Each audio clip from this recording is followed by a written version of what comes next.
Pengadilan Negeri Banjarbaru, Kalimantan Selatan kembali menggelar persidangan dugaan kasus tindak pidana hutang piutang bisnis batubara senilai 49,5 miliar rupiah Kamis siang. Dalam pembacaan putusan disampaikan oleh Ketua Majelis Hakim Rahmat Dahlan, keempat terdakwa Andri Cahyadi CS dinyatakan bersalah. Untuk Andri Cahyadi dan Hendri Setiadi divonis 3 tahun 4 bulan penjara, sedangkan Kusno Harjianto 2 tahun 4 bulan penjara dan Didi Agus Hartanto divonis 3 tahun penjara. Sebelumnya keempat terdakwa dituntut 3 tahun 10 bulan penjara. Itu kalau kita merasakan vonis, pasti kami akan mengatakan kecewa dengan vonis ini. Karena ekspektasi kami kan bebas, minimal vonis itu. Kenapa? Yang kami yakini fakta persidangannya itu dan terbukti dalam masa keperdataan. Kenapa? Fondasinya adalah hubungan hukum utang piutang. Tapi majelis berpendapat lain. Majelis berpendapat hutang piutang itu ditarik menjadi jual beli. Dan setelah kemudian dia mendasari konstruksi hukumnya sehingga mereka meyakini ada kejadian berlaku. Namun demikian, ini belum berakhir. Masih ada pengadilan tinggi, masih ada Mahkamah Agung, tempat kita mencari keadilan. Ya, karena itu kita akan terus berjuang. Kenapa? Keadilan itu hanya milik orang yang perjuangkannya. Kita meyakini apa yang dituduhkan itu hanya belum dipandang secara bijak sejati. Bapak-bapak bisa lihat lah, bahwa tadi juga dibacakan ada diinfokan BPJB 120, nomor 125 juga belum dibayar. Artinya saya tidak punya hal lain bahwa ini memang adalah murni utang-utang dan memang harus jadi punya hak atas saham-saham itu. Dan memang tadi juga disebutkan kok belum dibayar 7,2, hanya 49,5. BPJB 100 juta yang ada akta notaris tadi tidak dibeberkan secara jelas. Nyatanya saksi juga termasuk notaris menyatakan tidak ada pembayaran. Artinya perikatan itu tidak ada. Jadi memang betul-betul seperti disampaikan penasihat hukum, ini murni hutang piutang. Sementara itu, suasana haru dan tangis mewarnai sidang pembacaan vonis terhadap Andri Cahyadi CS.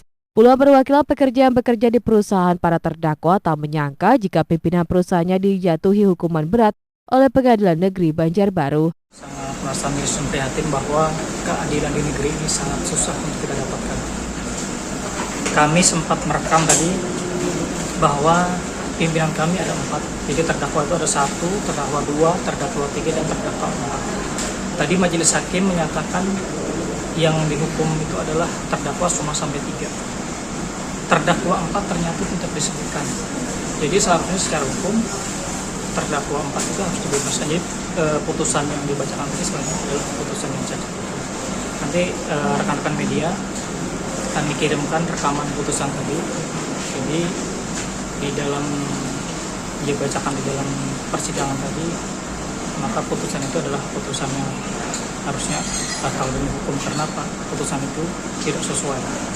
Terdakwa ada 4, yang dihukum 3, tapi 4-empatnya harus menjalani putusan pidana. Terdakwa 4 atas nama siapa? Terdakwa 4 atas nama Didi Agus Hartanto Sebagai terdakwa 4.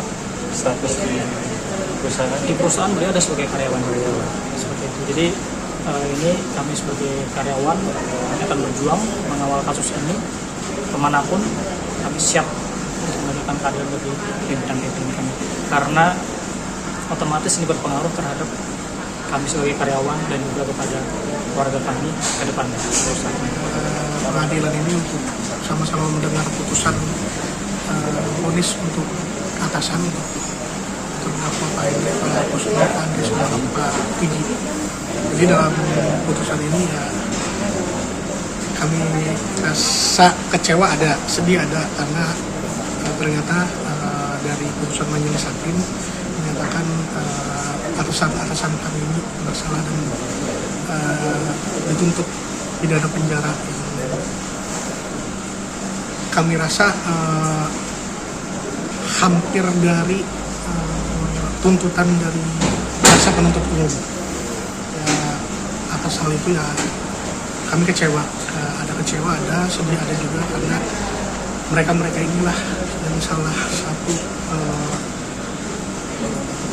atasan kebebasan kami di kantor untuk menjalankan perusahaan kami ya dari putus ini menggantungkan nasib kami di sini. Atas vonis itu, melalui kuasa hukumnya, keempat terdakwa akan mengajukan banding untuk kembali mencari keadilan. Tim Liputan Duta TV Banjarbaru.